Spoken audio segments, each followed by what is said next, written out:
چنانچہ 10ویں سال کو آپ نے عام الحزن قرار دیا۔ یہ جو 10 سال ہو گئے آغاز وحی کے بعد، یوں سمجھیے 610 عیسوی میں وحی کا آغاز ہوا، تو لگ بھگ 620 عیسوی کو حضور نے عام الحزن، اس لیے کہ اسی سن میں حضرت خدیجہ کا انتقال ہو گیا رضی اللہ تعالی عنہ، گھر میں دل جوئی کرنے والی ایک وفادار، وفاشار، محبت کرنے والی اہلیہ زوجہ محترمہ تھی، اب وہ بھی نہ رہی۔ ظاہر ہے کہ باہر سے آدمی تقدر لے کر آتا ہے، کسی نے پاگل کہہ دیا ہے، کسی نے مجنون کہہ دیا ہے، کسی نے شاعر کہہ دیا ہے، کسی نے کہہ دیا ہے یہ ہم پر دھونس جماتے ہیں، انہوں نے ایک عجمی غلام کو اپنے گھر کے اندر بند کر رکھا ہے، وہ بڑا عالم و فاضل ہے، تورات اور انجیل کا جاننے والا، اور وہ اس سے ڈکٹیشن لیتے ہیں، یاد کر کے پھر ہم پر آ کر دھونس جماتے ہیں کہ یہ میرے پر وہی آئی۔ اور حضور یہ سنتے تھے سب کچھ، قرآن مجید میں نقشہ کھینچا گیا ہے، آپ کا قلب انتہائی حساس تھا، یہ باتیں سن کر آپ کو رنج اور افسوس ہوتا تھا۔ وَلَقَدْ نَعْلَمُ أَنَّكَ يَضِيقُ صَدْرُكَ بِمَا يَقُولُونَ، اے نبی ہمیں خوب معلوم ہے، اللہ تعالیٰ فرما رہے ہیں، دل جوئی کے لیے فرما رہے ہیں، ہمیں خوب معلوم ہے کہ جو کچھ یہ لوگ کہہ رہے ہیں اس سے آپ کا سینہ بھینچتا ہے، تکدر پیدا ہوتا ہے، رنج ہوتا ہے، غم ہوتا ہے، افسوس ہوتا ہے۔ یہی وہ لوگ تھے جو میری راہ میں اپنی آنکھیں بچھاتے تھے،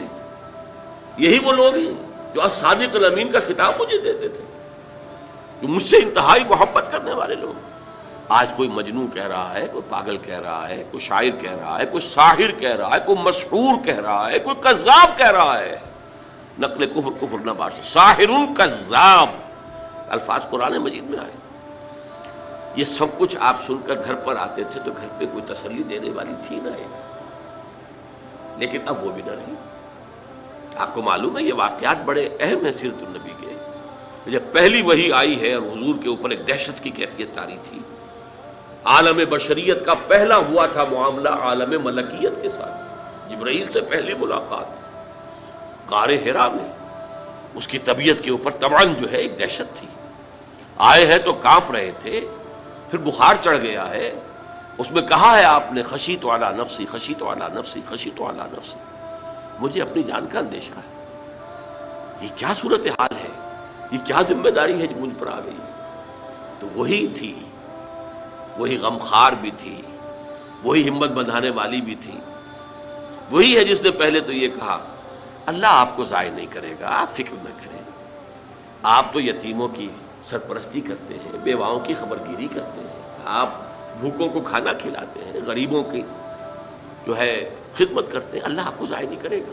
اور اس ضمن میں مجھے ایک واقعہ یاد آ رہا ہے، یہ واقعہ امام راضی نے نقل کیا اپنی تفسیر کبیر میں، اور یہ ہے آغاز وحی سے قبل کا واقعہ، کیونکہ حضور کی زندگی میں یہ جو دن آئے تھے 25 برس کی عمر سے لے کے 40 برس کی عمر تک، 25 برس کی عمر تک کی آپ کی زندگی بڑی مشقت کی زندگی رہی، بڑی محنت کی زندگی رہی، افلاس کی زندگی رہی، تنگ دستی کی زندگی رہی۔ عین بچپن میں آپ بھیڑیں بکریاں چراتے رہے، علی قراغیت، چند ٹکوں کے عوض، یہ حضور کے اپنے الفاظ ہیں، میں چند ٹکوں کے معاوضے میں اب بھیڑیں بکریاں چراتا تھا۔ پھر آپ ذرا بڑے ہوئے، اس لیے کہ ابو طالب جو ہیں وہ بہت ہی مفلس انسان تھے، سرپرستی تو وہ کر رہے تھے، لیکن واقعہ یہ ہے کہ پرورش کی ہے محمد رسول اللہ نے خاندان ابو طالب کی، اپنی مزدوری سے، اپنی محنت سے، اپنی مشقت سے۔ پھر آپ نے تجارت کرنی شروع کی ملازمت کی شکل میں، تو یہ سخت دن تھے۔ وَوَجَدَكَ عَائِلًا فَأَغْنَىٰ، پایا اللہ نے آپ کو کہ آپ تنگ دست ہیں، تو اللہ نے غنی کر دیا۔ غنی کس طور سے کیا؟ حضرت خدیجہ سے شادی ہوئی 25 برس کی عمر میں، جو عرب کی متمول ترین خاتون، ان کی اپنی فرمائش پر یہ شادی ہوئی، انتہائی محبت کرنے والی۔ تو واقعہ میں آپ کو سنا رہا تھا کہ اس زمانے میں یہ 25 برس سے لے کر اور 40 برس کی عمر شریف کے مابین کبھی یہ واقعہ پیش آیا ہے کہ حضور ایک دفعہ کہیں نکل گئے مکے سے باہر، مختلف وادیاں ہیں، پہاڑ ہیں، پہاڑوں کے مابین وادیاں ہیں۔ ایک وادی میں آپ نے دیکھا کوئی قبیلہ آ کر پڑاؤ ڈالے ہوئے ہے، انتہائی مفلوق الحال، بھوک کی وجہ سے جسم سوکھ کر کانٹے ہوئے ہیں، تن پر کپڑے نہیں ہیں۔ حالت دیکھ کر آپ آئے، انتہائی ملول اور غمگین ہو کر گھر میں آ کر چادر لے کر لیٹ گئے۔ اب پوچھا حضرت خدیجہ نے کیا ماجرا ہے، کیا معاملہ ہے؟ آپ نے فرمایا میں گیا تھا باہر فلاں وادی میں، میں نے یہ دیکھا فلاں گھاٹی میں ایک قبیلہ ہے، پڑاؤ ڈالے ہوئے ہیں اور یہ حال ہے۔ حضرت خدیجہ اور فرمانے لگے کہ میرے پاس دولت نہیں ہے کہ میں ان کے لیے مدد کر سکوں۔ سرمایہ تو حضرت خدیجہ کا تھا نا، آپ کی اپنی ذاتی دولت تو نہیں تھی۔ اس پر حضرت خدیجہ نے فرمایا اچھا آپ جائیے اور بڑے بڑے قریش کے چند سرداروں کے نام لیے کہ ان کو بلا لائیے۔ حضور گئے، وہ سب آ گئے۔ اتنی دیر میں اتنا بڑا ڈھیر اشرفیوں کا حضرت خدیجہ نے لگا دیا کہ جب حضور آ کر بیٹھے تو اس کے پیچھے چھپ گئے، اور پھر کہا ان سرداران قریش سے مخاطب ہو کر آپ سب لوگ گواہ ہیں میں نے یہ ساری دولت محمد کے حوالے کی صلی اللہ علیہ وسلم، وہ جیسے چاہیں اسے خرچ کرو۔ تو ایسی بیوی جس نے ساتھ دیا، میں اگر اس موضوع پر چونکہ میرے کچھ خاص احساسات ہیں اس میں وہ بیان کروں گا تو پھر بہت وقت نکل جائے گا کہ حضرت خدیجہ رضی اللہ تعالیٰ عنہ کا کیا مقام تھا جسے ہم میں سے اکثر نہیں جانتے۔ ہمارے ہاں تو جیسے ہے گرفتار ابو بکر و علی ہوشیار باش، یا ابو بکر کی فضیلت رضی اللہ تعالیٰ عنہ اہل سنت کے نزدیک یا اہل تشیع کے نزدیک حضرت علی کی فضیلت اسی میں ہے، گرفتار ہے، اسی میں جھگڑا ہے۔ اسی طرح عائشہ اور فاطمہ کا جھگڑا ہے۔ ایک گروہ ہے کہ جو حضرت عائشہ رضی اللہ تعالیٰ عنہ کو بہت بلند کرتا ہے، اونچا رکھتا ہے، دوسرا گروہ ہے جو حضرت فاطمہ رضی اللہ تعالیٰ عنہ۔ لیکن یہ کہ حضرت خدیجہ الکبریٰ کا ذکر نہیں ملتا، بہت کم ملتا۔ بلکہ میں نے جب ابھی شاید 2-3 سال ہوئے ہیں جب میں گیا تھا ایران، اور وہاں کے اچھے مشاہدات میں سے تہران کے ایک یہ بھی تھا کہ انہوں نے خالص خواتین کی یونیورسٹی قائم کی ہے، اس کا نام رکھا الجامعۃ الزہراء، حضرت فاطمہ رضی اللہ تعالی عنہا کے نام پر انہوں نے یونیورسٹی قائم کی۔ تو جب ایک ملاقات میں ان کا وہ ٹاپ کا سٹاف وغیرہ جمع تھا یونیورسٹی کا، میں نے کہا کاش آپ نے اس کا نام جامعۃ الخدیجۃ الکبریٰ رکھا ہوتا تو چونکے۔ میں نے کہا دیکھیے یہ سنیوں اور شیعوں کے مابین مدرسۃ العائشہ للبنات، یعنی جو بھی کوئی رکھے گا یہاں پہ مدرسہ بنائے گا سنیوں میں سے، خاص طور پر اہل حدیث جنہیں عرف عام میں وہابی کہتے ہیں، وہ حضرت عائشہ کے نام پر مدرسہ بنائیں گے، بچیوں کے لیے مدرسہ حضرت عائشہ کے نام پر، شیعہ ہوں گے تو حضرت فاطمہ زہرا کے نام پر۔ لیکن حضرت فاطمہ کی والدہ حضرت خدیجہ جو الصدیقۃ الکبریٰ ہیں، ان کے نام کے ساتھ کبریٰ اس لیے جمع ہوا ہے، صدیق اکبر، الصدیق الاکبر ہیں حضرت ابو بکر رضی اللہ تعالیٰ عنہ، الصدیقۃ الکبریٰ، جیسے حضرت مریم کے بارے میں آتا ہے قرآن میں کان امہ صدیقہ، تو اس امت کی الصدیقۃ الکبریٰ حضرت خدیجہ رضی اللہ تعالیٰ عنہا۔ چنانچہ ایک واقعہ میں آپ کو اور سنا دوں۔ ایک مرتبہ حضور صلی اللہ علیہ وسلم اسی طرح جو بھی نیا تجربہ تھا عالم ملکیت اور عالم بشریت کے درمیان اتصال کا، اور جس کی وجہ سے ایک خوف کی سی کیفیت، ایک تشویش کا سا انداز، تو حضرت خدیجہ نے ایک مرتبہ یہ کہا کہ اچھا اب جب وہ آئے وہ فرشتہ ہے یا کیا ہے، وہ بدروح ہے یا کوئی واقعتاً فرشتہ ہے، جب بھی وہ آپ کو نظر آئے تو مجھے بتائیے گا۔ حضرت جبرائیل آئے، حضور نے فرمایا وہ آ گیا۔ اب ذرا نوٹ کیجئے، حضرت خدیجہ نے اپنے بال کھول دیے، اپنی آغوش میں حضور کو لے لیا اور پوچھا کہ کیا اب بھی نظر آ رہا ہے؟ آپ نے فرمایا نہیں۔ فرمایا یقیناً یہ فرشتہ ہے، یہ کوئی بدروح نہیں ہے، فرشتہ ہے جس نے حیا کی ہے۔ اگر کوئی بدروح ہوتی تو لذت لیتی، وہ غائب نہ ہوتی۔ اب آپ اندازہ کیجئے عظمت فکر، سوچ کا، آپ کے فکر کا، شعور کی بلندی کا۔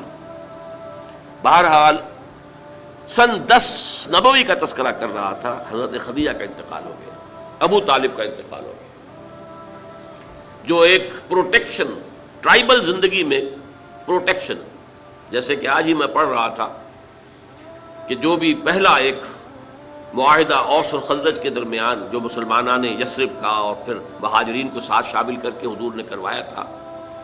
اس میں یہ شک بھی تھی کہ اگر کوئی ایک مسلمان بھی کسی کو پناہ دے دے گا تو وہ سب کی طرف سے شمار ہوگا۔ یہی معاملہ قبائل میں ہوتا تھا، قبیلے کا ایک فرد اگر کسی کو شخص کو پناہ دے دیتا ہے تو وہ پورے قبیلے کی طرف سے۔ اس حوالے سے خاندان بنو ہاشم کی سرداری تھی ابو طالب کے پاس، اور وہ پروٹیکشن دے رہے تھے محمد عربی صلی اللہ علیہ وسلم، اگرچہ ایمان نہیں لائے لیکن وہ ایک طبی محبت تھی، اور اس طبی محبت کی بنیاد پر انہوں نے خاندان بنو ہاشم کا سایہ کیا ہوا تھا حضور پر صلی اللہ علیہ وسلم۔ اب ظاہر بات ہے کہ اگر بقیہ دوسرے قبیلے جو تھے اس کے سردار وہ اگر کوئی اقدام کرتے حضور کے خلاف تو یہ گویا کہ بنو ہاشم کے خلاف اعلان جنگ ہو جاتا اور ان فائٹنگ شروع ہو جاتی، خانہ جنگی